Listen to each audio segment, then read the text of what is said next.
Bueno, muchísimas gracias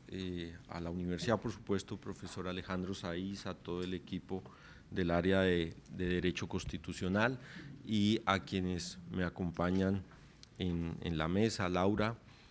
Sofía y por supuesto a ustedes por su presencia virtual y presencial aquí en la universidad. ¿Está bien o hablo más duro? Lo que tú digas. ¿Así está bien? Bueno, muy bien. Entonces, yo voy a utilizar los 30 minutos que me han asignado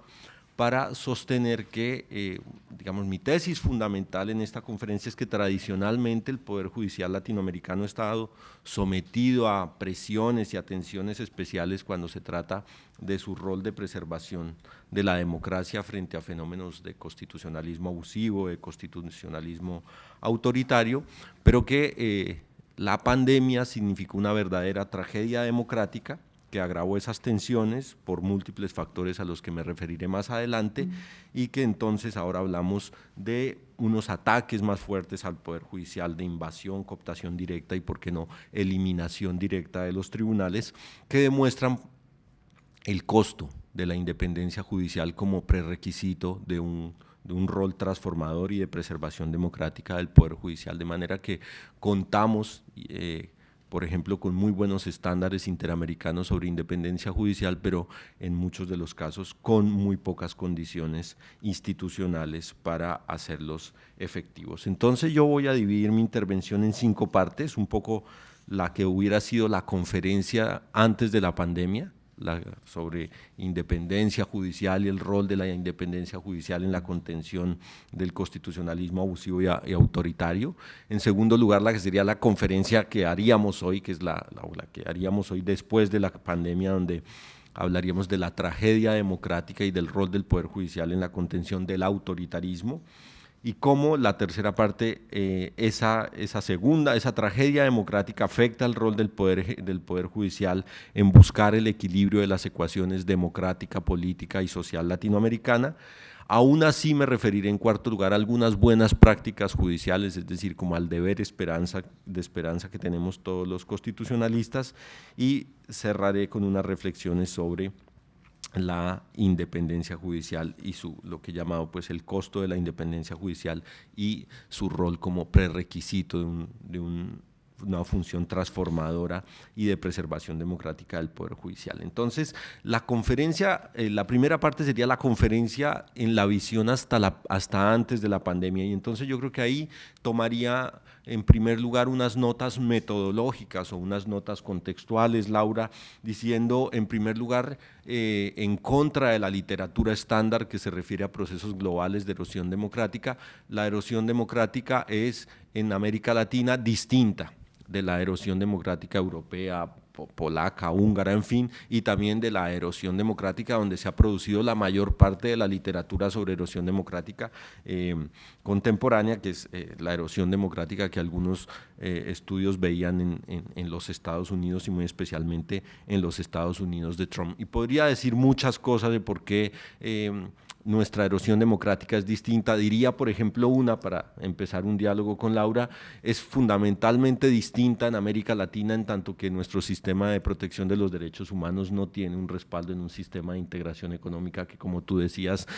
sancione constantemente a los estados y cree este link entre la pertenencia pues, al club económico y la pertenencia al club ético del sistema interamericano de derechos humanos. Es distinta en tanto nuestra ecuación hiperpresidencialista está desequilibrada históricamente, es decir, no es un fenómeno, no vino el populismo a afianzar el poder presidencial, sino que siempre ha habido un desequilibrio en la ecuación política, en la ecuación social. Siempre hemos tenido un drama pues, de desigualdad y, por supuesto, en la ecuación democrática. La ecuación social, digamos, la insuficiente optimización de los derechos económicos, sociales y culturales, los parlamentos con déficits históricos, cooptados, corruptos, invadidos por los poderes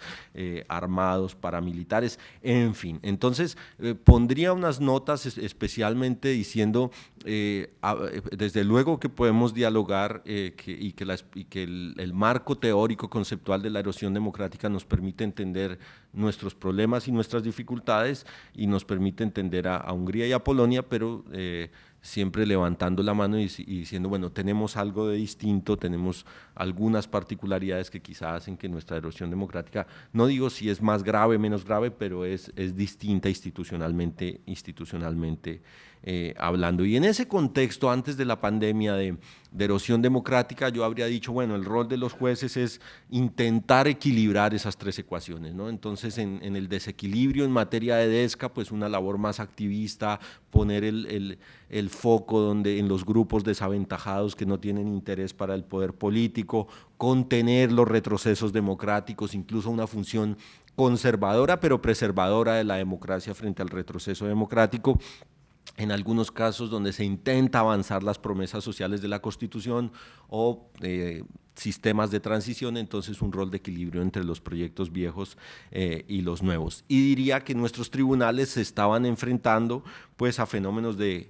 constitucionalismo iliberal en términos de Tashnet, en donde hay profundos fenómenos o de constitucionalismo abusivo o autoritario que, como ustedes conocen bien, pues son esencialmente peligrosos en cuanto son formas sutiles de degradación del sistema democrático, y son sutiles en la medida en que están compuestos primero de sucesivas reformas legales, constitucionales, institucionales y políticas que leídas individualmente parece que no impactan de manera relevante el sistema democrático, pero que vistas en conjunto y empaquetadas, diríamos, demuestran un verdadero proceso de elección, de degradación del sistema democrático.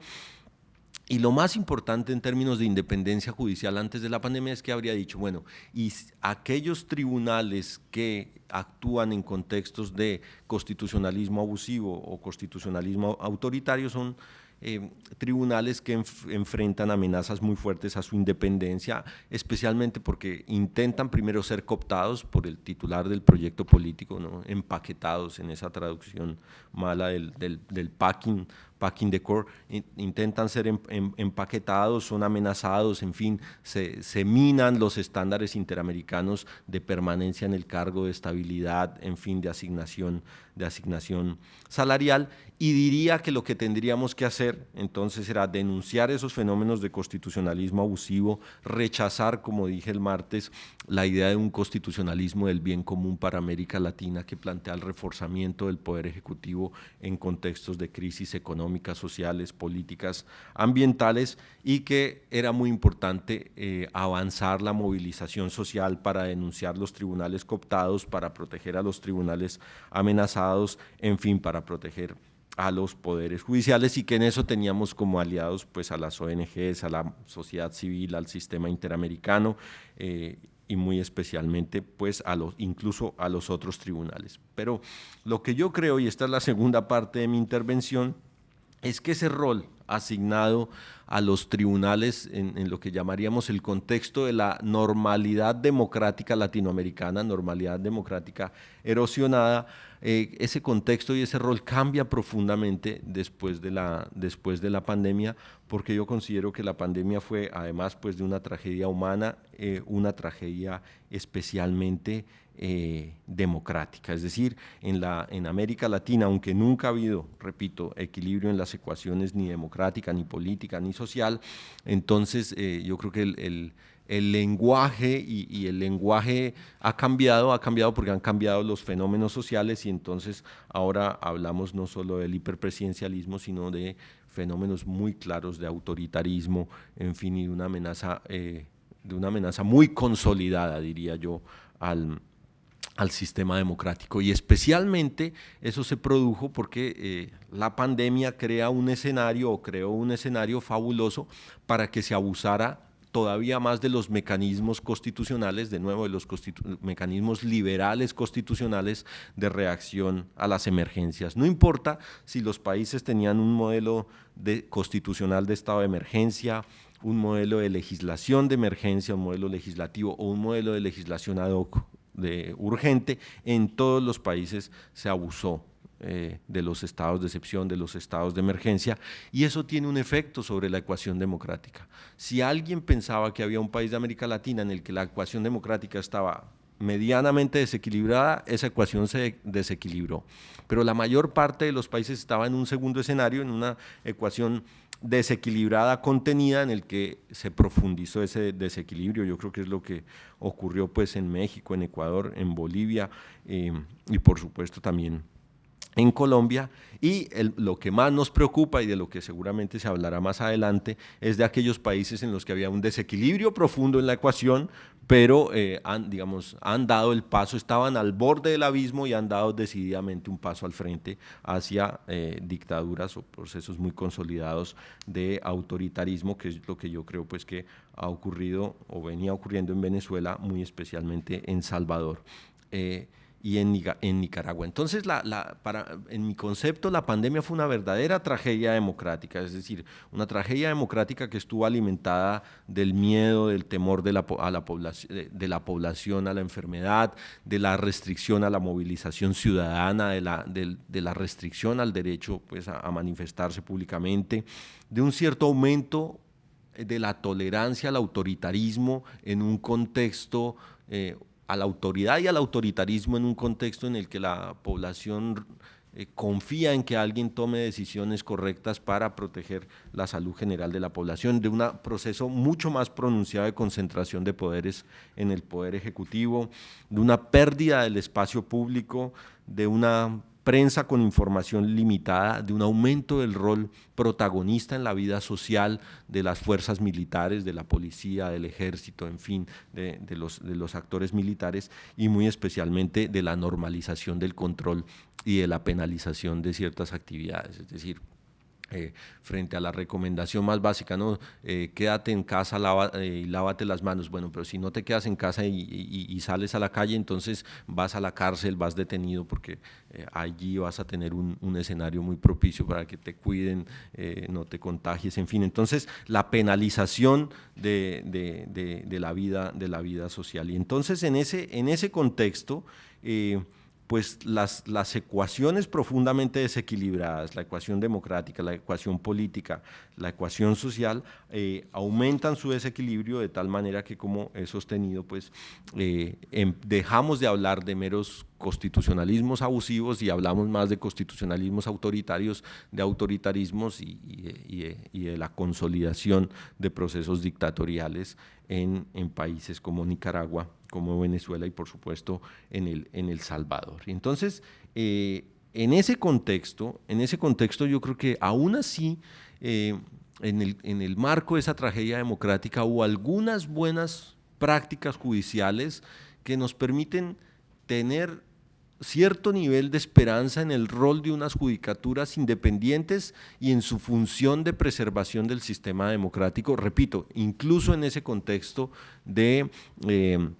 democracias profundamente deficitarias. No quiero entrar en el detalle porque sé pues que esta tarde hablaremos de los casos concretos, pero yo quisiera referirme a 2 o 3 cortes que me parecen fundamentales porque demuestran o demostrarán, según nos contarán esta tarde, el costo de la independencia judicial y del ejercicio de la independencia judicial. Y desde luego es inevitable empezar pues por lo que hizo la Sala Constitucional de la Corte de El Salvador. Es decir, en el contexto de la tragedia democrática de la pandemia, un tribunal que no es reconocido, que no es para nada un modelo de prestigio en el derecho constitucional comparado, prefirió un habeas corpus colectivo en contra de la orden del presidente Bukele de que las autoridades detuvieran a todas las personas que estuvieran en la calle, una orden en la que el presidente Bukele incluso utilizó una expresión que históricamente en El Salvador tiene mucho significado, desde luego en un sentido bastante negativo, es ordenó a las autoridades quebrar las muñecas de todas las personas que estuvieran en la calle y respetando la orden de quedarse en casa y lavarse en las manos, desde luego sin distinguir por qué razón las personas estaban fuera de casa, en muchos casos porque carecen, ¿no?, de una vivienda, pero en fin, entonces a partir de un amparo individual, la Corte lo convirtió en un amparo colectivo, casi en una sentencia estructural, ordenó la liberación de 670 detenidos y se opuso directamente a la orden presidencial, repito. Pero claro, es decir, después veremos cuál es el costo, ¿no?, de ese tipo de ejercicios de la independencia judicial. La Corte Constitucional de Ecuador, yo creo que es de las cortes que mejor lo hizo durante la pandemia. La Corte Constitucional de Ecuador está en un proceso de ascendencia a convertirse en un modelo de prestigio en el derecho constitucional comparado, es decir, un tribunal que estableció fuertes condicionamientos al estado de excepción, que estableció limitaciones a las medidas, que ordenó adoptar medidas con enfoques diferenciales, que creó un mecanismo de seguimiento a los dictámenes en temas de alimentación, de medicamentos, de servicios, de personas privadas de la libertad, de protección a los médicos, es decir, un tribunal que está pensando las cosas de manera distinta, que aprovecha su independencia judicial, digamos, no solo para contener retrocesos democráticos, sino para intentar avanzar, como decía, en enfoques diferenciales. Y por supuesto, Antonio, yo creo que el Supremo Tribunal Federal de Brasil lo hizo muy bien en un contexto muy difícil del que tú seguramente nos hablarás, de negacionismo. Yo creo que hay medidas cautelares muy importantes proferidas por el Supremo Tribunal Federal de Brasil en decisiones además de 8, 10, 11 páginas que yo les invito a leer, en las que, por ejemplo, pues nuestro querido amigo el ministro Barroso establece una medida cautelar en la que dice el gobierno no puede seguir destinando recursos a una campaña del presidente Bolsonaro llamada Brasil no para, en cuanto casi todos los países razonables del mundo decían, bueno, vamos a restringir, vamos a hacer un lockdown, quédense en casa, lávense las manos. El presidente Bolsonaro, recuerdan muy bien ustedes que decía, bueno, Brasil no para, todo el mundo a la calle, en fin, no quiero entrar en detalles, y la medida cautelar del ministro Barroso es una medida muy inteligente, basada en el principio de precaución, en el principio de prevención, diciendo que esa campaña evidentemente no informaba, no educaba a la población, en últimas no salvaba ninguna vida, y prohibiendo la destinación de recursos públicos a ese tipo de campañas, señalando claramente que el gobierno no puede actuar en contra de las recomendaciones de la Organización Mundial de la Salud,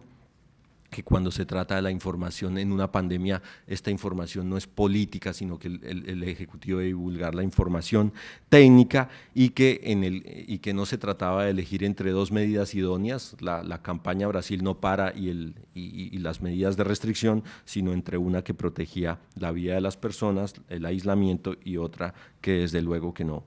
protegía la vida de las personas, e incluso profiriendo órdenes a Twitter y a Facebook de suspender la divulgación de esos mensajes. Y hay un par de medidas que yo creo que son muy importantes, pero las cuento solo porque representan a todo lo que puede hacer el Poder Ejecutivo y el nivel de restricción de los derechos individuales, aprovechando la excusa de la pandemia. Una de las medidas fundamentales, que me parece que son dicientes de cómo el Poder Ejecutivo aprovecha el contexto de la tragedia democrática, es la medida adoptada para aplazar y restringir el derecho de petición en el contexto de la pandemia, bajo el argumento de que los funcionarios públicos no tenían el suficiente tiempo para contestar las peticiones de información. En una medida también cautelar del ministro Alexandre de Moraes, en 7 páginas, explica perfectamente por qué el derecho de acceso a la información y de petición no se puede limitar, y mucho menos en el contexto de una pandemia. Y en fin, y otra que es muy importante, la del ministro Marco Aurelio, después les puedo dar las referencias concretas con las fechas, en la que preserva la autonomía territorial, muy importante en el caso de Brasil y quizá también en el caso de Colombia, cuando se trataba de responder a la situación de pandemia, de tomar medidas ante la inacción del gobierno nacional. Entonces yo creo que haya habido unas muy buenas prácticas en ese contexto que nos demuestran, y esta sería ya la parte final de mi intervención, que la independencia judicial es, en últimas, un prerequisito necesario para cualquier tipo de rol de los jueces, y esta es como mi conclusión. Es decir, para quienes pensamos un rol transformador de la judicatura, un poco lo anticipábamos el martes, no hay ningún buen resultado que se produzca por la vía judicial que sea meritorio si no está precedido de un poder judicial independiente. Es decir, no nos sirven los buenos resultados, las buenas decisiones judiciales que no vengan de un poder judicial independiente, porque entendemos creemos que la sostenibilidad de esa decisión judicial, por más transformadora que sea su resultado, su contenido, no es una transformación a largo plazo, que sin independencia pues no hay ninguna posibilidad de que el Poder Judicial ejerza mecanismos de contención, ni el populismo ni el autoritarismo, pero desde luego que, como he dicho en mi intervención, la independencia judicial también tiene un costo para los propios tribunales, es decir, que en muchos casos la defensa de la independencia judicial depende de la capacidad, pues, del grado de desequilibrio de la ecuación democrática, y que si la ecuación democrática está profundamente desequilibrada, un tribunal independiente está lamentablemente condenado a desaparecer, porque el poder ejecutivo es tan fuerte que lo puede simplemente eliminar. Yo creo entonces, en ese sentido, hay un respaldo de los interamericanos a la independencia judicial. Yo creo que sí, tenemos las herramientas conceptuales para entender cuándo existe independencia judicial y cuándo no en el ámbito interamericano. Desafortunadamente tenemos los casos que nos permiten entender el actual contexto de destitución de jueces, de eliminación de salas, de destitución de tribunales, muy especialmente los casos peruanos que se refieren pues al rol del presidente Fujimori en relación con el Tribunal Constitucional y las decisiones que obstaculizaban su proyecto político, y que han fijado estándares muy fuertes en materia de inamovilidad, de independencia, de carrera judicial, en fin, pero como decía al inicio, tenemos los estándares pero no las condiciones institucionales. Y entonces la pregunta más importante es ¿qué tenemos que hacer para superar o para contener y crear las condiciones institucionales que refuercen a los tribunales? Y como yo no tengo esa respuesta y ya se me acabó el tiempo, entonces les agradezco por su atención.